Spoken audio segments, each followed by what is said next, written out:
የግብጽ የውጭ ጉዳይ ሚኒስትር በድል አብደል አቲ የአባይ ወንዝን የውሃ ፍላጎት የሚያደናቅፍ ማንኛውንም አደጋ ወይም ጉዳት ከተከሰተ ሀገራቸው በዓለም አቀፍ ሕግ መሰረት ራሷን የመከላከል መብት እንዳላት አስታወቁ። ከጋዜጠኛ ሃርሊ ጋምበል ጋር በቴሌቪዥን ጣቢያ በቆይታቸው እንዳሉት የአባይ ወንዝ ለግብፃውያን የህልውና ጉዳይ መሆኑን ገልጸው ወንድሞቻችንና እህቶቻችን ካሏቸው የኢትዮጵያ ህዝቦች ጋር ምንም አይነት ችግር እንደሌላቸው አስምረውበታል። የታላቁ የህዳሴ ግድብ ጋር በተያያዘም ሀገራቸው ለ13 ዓመት ያህል ያለ ስምምነት ስትደራደር መቆየቷንና በመጨረሻም ድርድሩ ማቋረጡን አውስተዋል። በጉዳዩ ላይ ወታደራዊ መፍትሄ ማምጣት ይቻል እንደሆነ ተጠይቀው ሲመልሱም የግብፅ ወታደራዊ ዋነኛ ተግባር አገሪቱን ድንበሯንና ፍላጎቷን መጠበቅ መሆኑን ጠቁመው ማንኛውንም የተናጠል እርምጃ አንፈቅድም ብለዋል።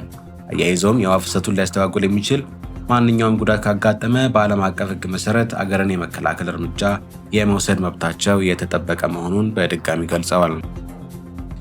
የኢትዮጵያ አየር መንገድ ከቻይናዋ ታዋቂ ከተማ ከቼንዱ አዲስ የካርጎ ዕቃ ማጓጓዣ በረራ በዛሬው ዕለት በይፋ አስጀመረ። አዲሱ የካርጎ በረራ በደቡብ ምዕራብ ቻይና እና በአፍሪካ መካከል አዲስና ቀልጣፋ የካርጎ ትራንስፖርት መስመር የከፈተ መሆኑ ተጠቁሟል።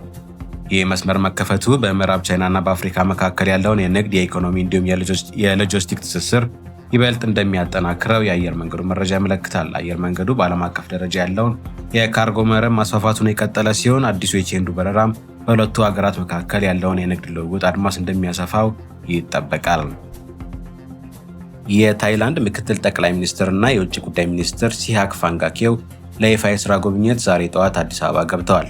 አዲስ አበባ ቦሌ ዓለም አቀፍ አውሮፕላን ማረፊያ ሲደርሱም የውጭ ጉዳይ ሚኒስትር ዴኤታ አምባሳደር ብርሃኑ ጸጋዬ አቀባበል አድርገውላቸዋል። ምክትል ጠቅላይ ሚኒስትር ሲሃክ በቆይታቸው ከፍተኛ የመንግስት የስራ ኃላፊዎች ጋር ውይይት ያደርጋሉ። በውይይቱ የሁለቱ ሀገሮች የቆየ ታሪካዊ ግንኙነት ይበልጥ ለማጠናከርና የፖለቲካ፣ የዲፕሎማሲ እንዲሁም የኢኮኖሚ ትብብርን ለማሳደግ በሚችሉባቸው ጉዳዮች ላይ እንደሚመክሩ ከውጭ ጉዳይ ሚኒስቴር የተገኘው መረጃ ያመለክታል።